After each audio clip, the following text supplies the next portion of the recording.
누구에게나 인생의 전환점이 있습니다. 다양한 방식으로 때로는 우리가 생각했던 시간 혹은 장소에서 혹은 예상치 못했던 시간과 장소에서 전환점을 맞기도 합니다.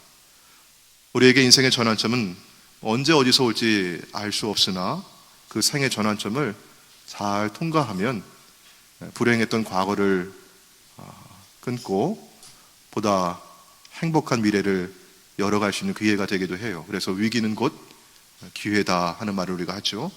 그러나 그 전환점을 맞이한다고 해서 모두가 다 더 행복해지는 것은 아닙니다. 어떤 마음, 또 어떠한 대처로 이 전환점을 통과하느냐에 따라서 어떤 사람은 더 힘들어지고 인생을 피곤하게 살아가기도 하고, 어떤 이는 더 행복하고 더 기운차고 더 복되게 또 미래를 열어갈 수가 있어요. 자, 그렇다면 우리 인생의 전환점 앞에서 우리가 어떻게 대처하고 어떻게 맞이해야 할까, 이런 질문을 하게 되죠. 우리만 하는 게 아니라 사실은 많은 사람들이 이런 질문을 해요. 하버드의 선물이라고 하는 책이 있습니다. 하버드의 경영대학원 교수였던 하워드 스티븐슨이 대학 캠퍼스 교정을 산책하다가 심장마비로 그만 쓰러지고 말아요. 다행히 생명은 건지고 또 의식은 회복되었으나 어떤 죽음의 문턱에 다녀오는 그런 경험을 하지요. 그래서 이분의 제자였던 에릭 시노웨이가 스승님과 대화하면서 인생에 어떤 길라잡이가 있다고 한다면 특별히 인생의 전환점 앞에서 어떻게 행동해야, 어떤 선택을 해야 후회 없는 인생을 살아갈 수 있을지, 그런 삶의 지혜를 나누고자 이 책을 썼습니다. 총 12장으로 구성이 되어 있는데요. 제가 책 내용을 다 설명할 수 없어도 이 책 제목들을 쭉 훑어보면 이 사람이 전하는 메시지가 무엇인가 우리가 대충 알 수가 있는데요. 저 화면에 제목이 쭉 나가요. 각 장의 제목입니다. 여러분이 눈으로 한번 쭉 보시면 좋을 것 같습니다. 자, 1장부터 2장, 3장, 또 4장, 5장, 6장, 그리고 7장, 8장, 9장, 10장, 11장, 12장. 여러분, 제가 이렇게 빨리 넘어가죠. 왜냐하면 질문하실까봐. 저도 책을 못 읽었거든요. 제가 일부 예배 때만 말씀드리려고 했는데 제가 관심이 있어가지고 이 책을, 번역한 책을 찾아봤는데 절판이 됐어요. 그래가지고 책을 구할 수가 없고, 제가 며칠 전에 아마존에서 유스트북으로 영어 책을 제가 주문을 했습니다. 그러니까 제가 비록 영어를 잘 못하지만 책을 받아보면은 천천히 한번 읽어보도록 할게요. 아직 책을 읽지 못했는데 제목을 보면서, 책 소개를 읽으면서 그냥 좋겠다 그런 생각을 했거든요. 저는요, 이 12장 이 제목이 제 마음에 깊이 와닿았습니다. 우리 같이 한번 읽어볼까요? 12장 제목만. 시작. 당신을 위해 구덩이로 뛰어들 사람은 누구인가? 구덩이와 같은 어려운 문제를 만날 때가 있어요. 삶의 곤고함과 문제에 빠져 있을 때 사람은 자기가 스스로 그 구덩이에서 헤쳐나오려고 노력을 합니다.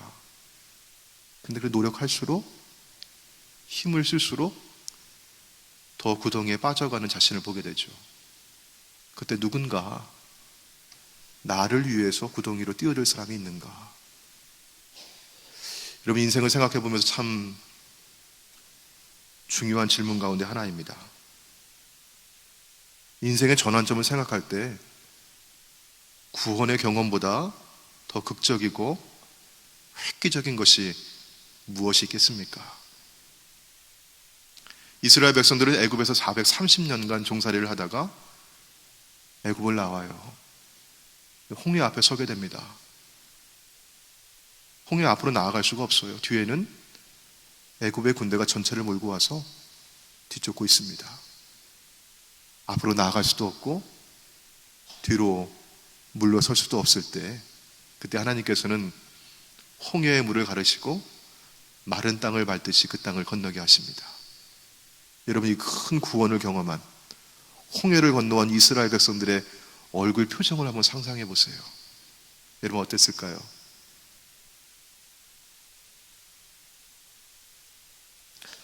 인상 쓰고 그렇게 낙심하고 의심하는 표정이었을까요? 아니면은 하나님의 구원에 감격하고 감사하고 기뻐하고 행복한 표정이었을까요?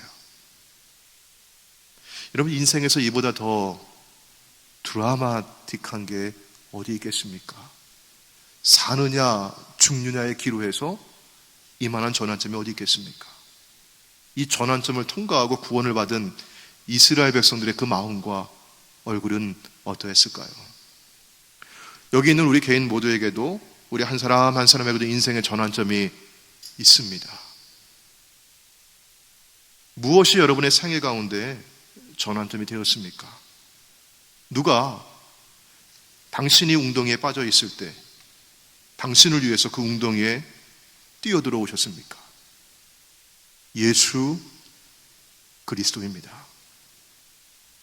예수님의 십자가는 내 인생의 전환점입니다. 이것은 또한 온 인류의 전환점이 되었습니다. 예수님을 중심으로 BC와 AD가 나눠집니다. 내가 예수님을 만나고 예수님을 나의 인생의 구원자로 나의 주님으로 영접하느냐가 내 인생의 전환점이 됩니다. 구원은 끄집어내어서 옮긴다고 하는 뜻을 가지고 있어요. 구원은 우리의 소속의 변화를 가져옵니다. 여러분 이제는 우리의 예수님 만나기 전에 우리는 어디에 속해 있었어요? 죄 아래에 있었고요. 어둠 속에 헤매고 있었고요. 심판과 사망에 매여 살아갔습니다.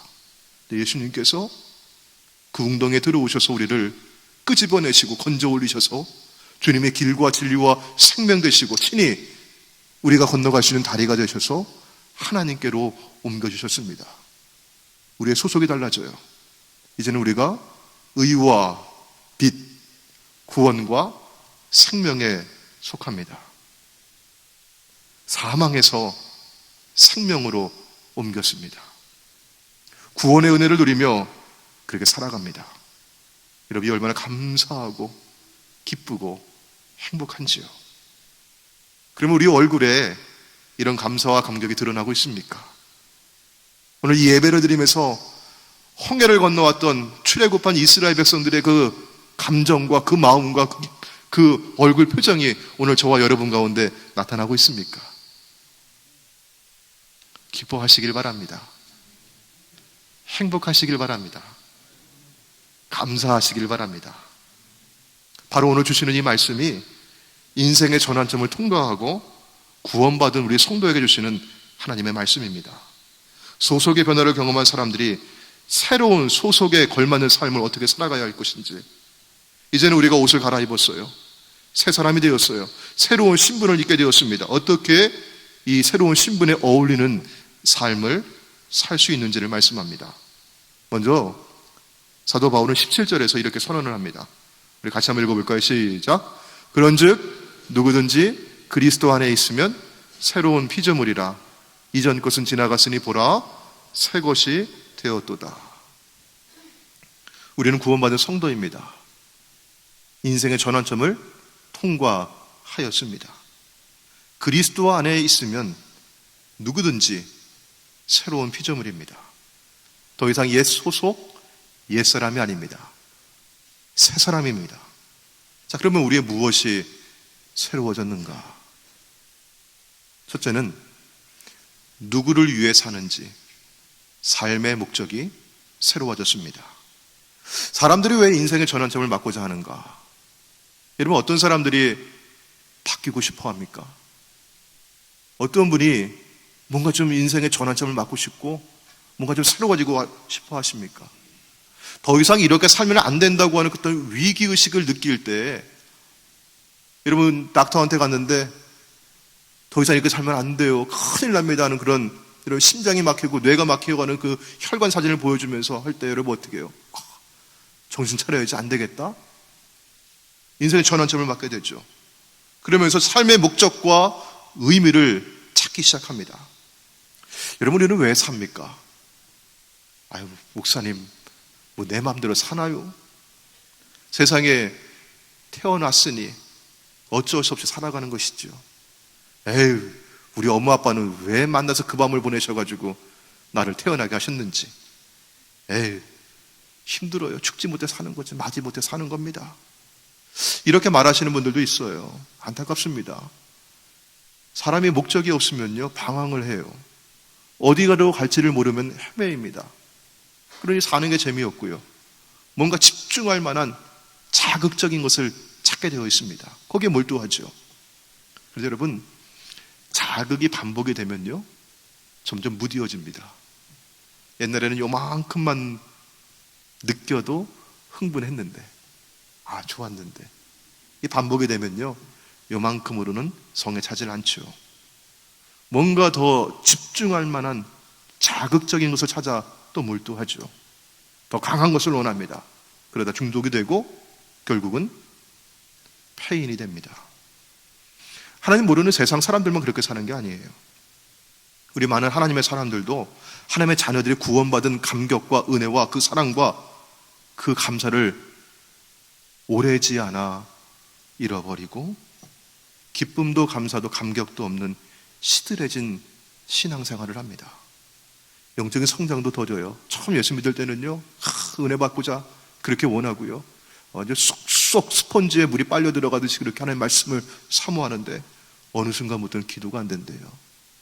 말씀을 들어도 은혜가 없대요. 왜 그럴까요? 리고렌 목사님의 진단입니다. 그는 이렇게 말합니다. 그것은 자신의 삶을 향한 하나님의 목적을 알지 못하기 때문입니다. 하나님이 우리를 이 땅에 보내신 목적을 분명히 알 때 우리의 삶은 소망과 기쁨과 힘으로 넘치게 됩니다. 그래서 나온 책이 여러분 베스트셀러죠? 목적이 이끄는 삶이라고 하는 책이에요. 리고런 목사님이 이 책을 쓰면서 책의 첫 마디가 뭐냐? 이것은 당신에 관한 것이 아닙니다. It's not about you. 그리고 이어서 이렇게 말하죠. 삶의 목적이란 개인의 성취감, 마음의 평안과 행복감 이상의 것이며 가족과 직업, 그리고 우리의 가장 큰 꿈과 야망보다도 훨씬 더 큰 것이다. 우리가 이 땅에 살고 있는 이유를 알고 싶다면 모든 생각은 하나님으로부터 시작되어야 한다. 왜냐하면 우리는 그분에 의해서, 그분의 목적을 위해서 창조되었기 때문이다. 내가 이 세상에 왜 살고 있는지 그냥 우연히 태어나고 어머니 아버지가 그 밤을 뜨겁게 보내셨기에 내가 태어난 것이 아니라 하나님께서 내 삶의 창조자가 되어 주셨고, 세상 만물의 기초가 놓여지기 전에도 주님이 나를 아셨고 나를 구별하셨다고 하는 것이죠. 여러분, 이 하나님의 생각을 들어보라고 하는 겁니다. 하나님의 생각을 듣는 가장 좋은 방법이 뭘까요? 하나님의 말씀을 보는 겁니다. 자, 오늘 말씀에 우리 15절 말씀은 이렇게 말씀합니다. 우리 같이 한번 읽어보겠습니다. 시작.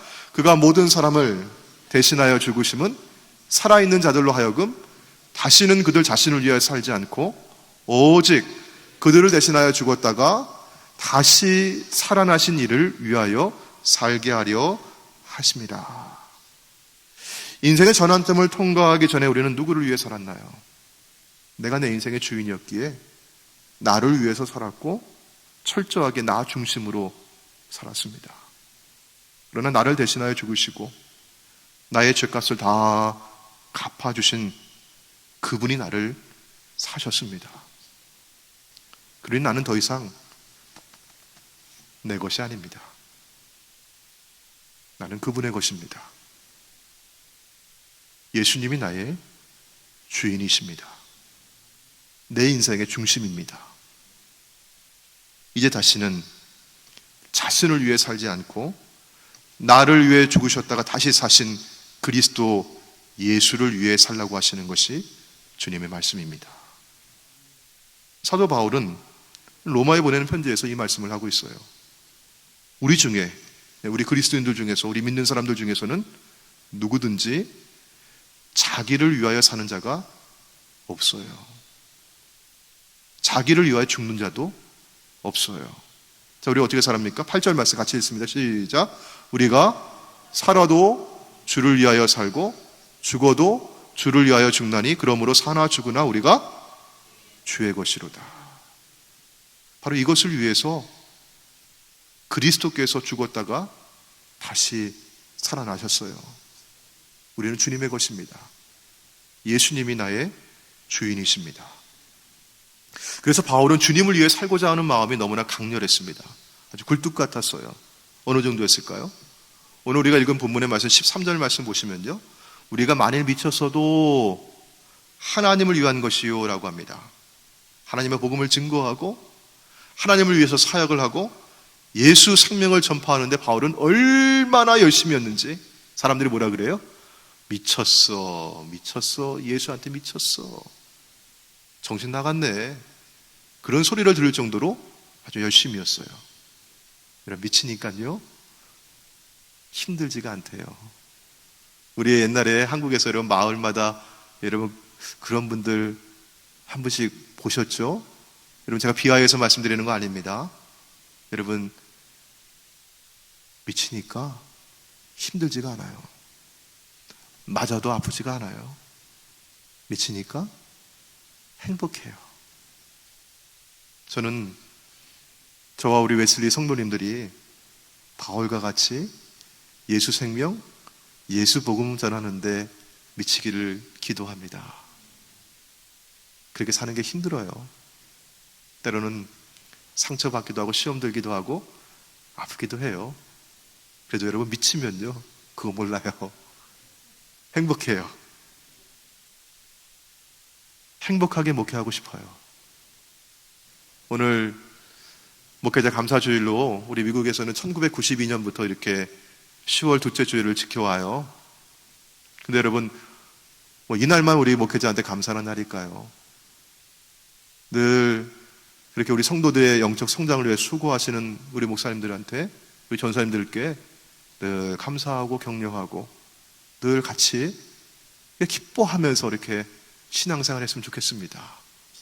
교회 오면은 머리가 지끈지끈 아프다 그러시고, 교회만 오면 그 인간 얼굴 봐서 내가 진짜 짜증난다 그러시고, 교회만 오면 뭐 그렇게 그냥 힘들다고 하시고, 여러분, 그렇게 우리 신앙생활 하지 마시고요, 교회 오면 행복하고 교회 오면 반갑고 웃음이 나고, 예배당에 왔을 때 여러분, 지금 우리 코로나 때문에 손도 잘 못 잡으시는데 이제 우리 좀만 지나면요, 우리 손도 잡고 서로 부둥켜 안고, 그리고 집사님 나 이게 요즘에 어려운 일이 있잖아, 이런 문제가 있어, 좀 기도해줘. 우리 같이 기도하면 하나님께서 분명히 이루실 줄로 나는 그렇게 믿어. 뭐예요 집사님? 같이 기도 제목을 나누고요, 우리 예배당 구석구석에서 어떻게 해요? 같이 손잡고 같이 눈물을 흘리면서 이렇게 기도하면서 우리 그렇게 아름다운 신앙의 공동체 우리 이루어가기를 간절히 소망합니다. 여러분, 어떻게 해요? 미쳐야죠. 자, 그러면 그리스도 예수님을 위해서 산다고 하는 의미가 뭐냐? 여러분, 복음을 위해 미친다고 하는 의미가 뭐냐? 미쳤으니까 정말 예수님한테 미쳐가지고 내 재산 다 팔고 가족들 다 내팽개치고 나의 계획과 소망과 모든 것을 다 포기하고 다 바쳐서 교회에서만 살면 되는구나. 우리 장로님들 지난주에 취임하셨으니까 우리 장로님들 집에도 가지 마시고 그냥 교회에서 그냥 24시간 여기서 최우선으로 그 사역 감당하시면 하나님 기뻐하시겠구나. 그런 뜻일까요? 언제나 말과 행동에 내가 조심하여 도덕적으로 흠잡을 데 없이 그렇게 완벽하게 살아가면 그게 예수 미쳐서 이렇게 살아가는 삶의 모습일까요? 오늘 성경 말씀을 보시면 그렇게 하라고 한 말씀이 하나도 없어요. 자, 15절 말씀에서는 주를 위하여 살게 하려 함이라 이렇게 말씀하고, 그 다음에 16절 말씀을 시작하면서 그러므로라고 하는 접속사로 연결이 돼요. 여러분, 그러므로라고 하는 얘기는 뭡니까? 앞에 말과 뒤에 말이 서로 연결이 된다고 하는 말이에요. 자, 뭐라고 합니까? 16절 말씀 우리 같이 읽겠습니다. 시작. 그러므로 우리가 이제부터는 어떤 사람도 육신을 따라 알지 아니하노라. 비록 우리가 그리스도도 육신을 따라 알았으나 이제부터는 그같이 알지 아니하노라. 주님을 위해 산다고 하는 것은 삶의 목적의 변화가 이루어지는 거예요. 누구를 위해 삽니까? 예수님 위해 삽니다. 예수님한테 난 미쳤어요. 복음 증거하러 삽니다.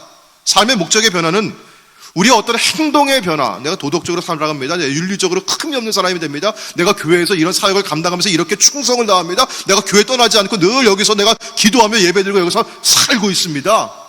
나 집도 바쳤습니다. 가족도 나 그냥 내팽개치고 왔습니다. 그런 의미가 아니고요. 먼저는 뭐냐? 내가 세상을 보는, 다른 사람들을 바라보는 관점의 변화를 의미합니다. 누구의 눈으로 보고 있는가? 자, 그래서 16절 말씀 가운데 보시면 우리는 이제부터는 어떤 사람도 누구를 보더라도 육신을 따라 알지 아니하노라. 육신으로 판단하지 않겠다고 해요. 눈에 보이는 겉모습으로 사람을 판단하지 않겠다고는 의미입니다. 만약 하나님께서 우리 사람을 보시고 판단하실 때 여러분 눈에 보이는 대로 겉모습대로만 판단하신다면 어떨까요? 우리 중에 아무리 도덕적으로 훌륭한 사람이라 할지라도 그 사람 법 없이도 살만해. 야, 그 사람 참 윤리적이야.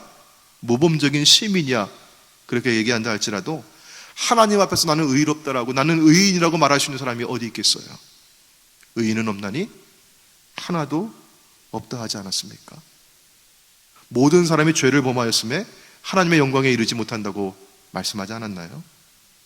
하나님께서 우리를 육신대로 판단하신다고 하면 여기 남아있을 사람이 아무도 없을 거예요. 우리 주님은 어떻게 판단하실까요? 이사야 11장에서 이렇게 말씀합니다. 자, 이사야 11장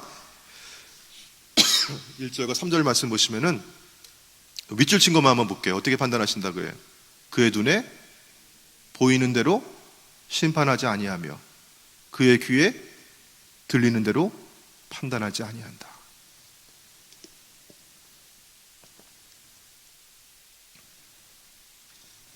우리 주님은 눈에 보이는 대로, 귀에 들리는 대로 육신을 따라 판단하지 않습니다.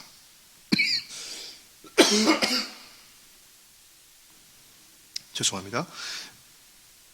겉모습이 아니라 사람의 내면과 중심을 보십니다.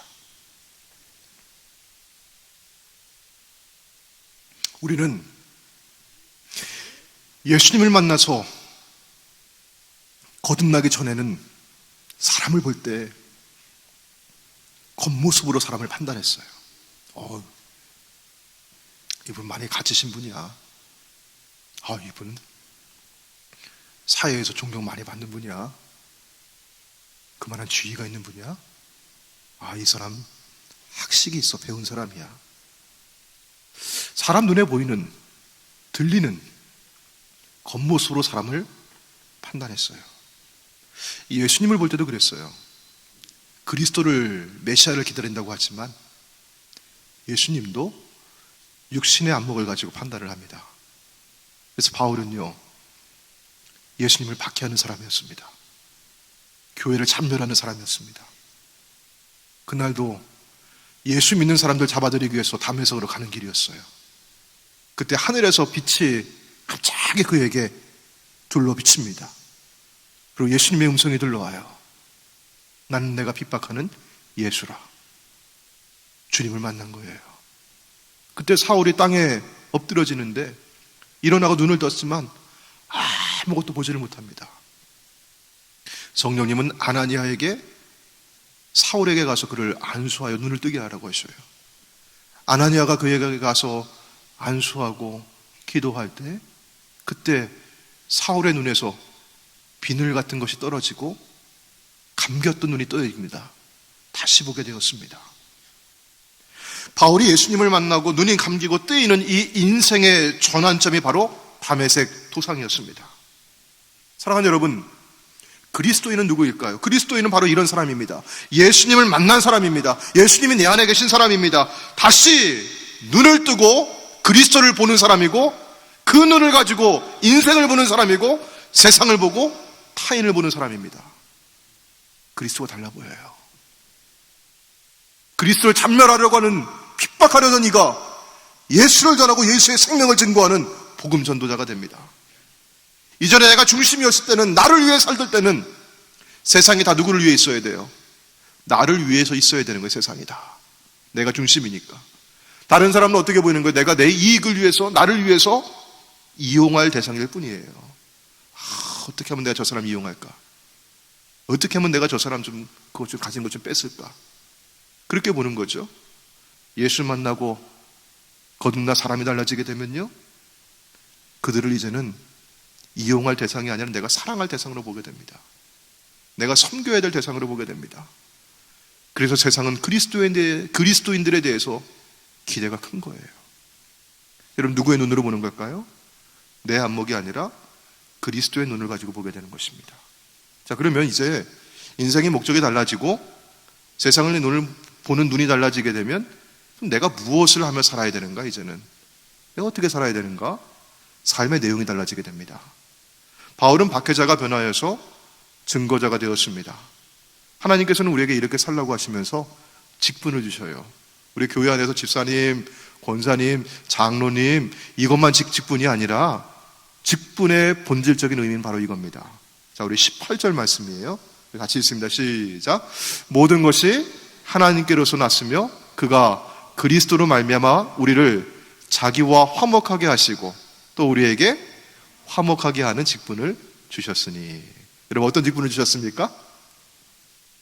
하나님과 원수가 되고 하나님과 멀어져 있는 세상과 사람들을요, 하나님과 화목하게 하는 직분을 주셨어요. 여러분, 우리 이렇게 몇몇 사람들이 모여도요,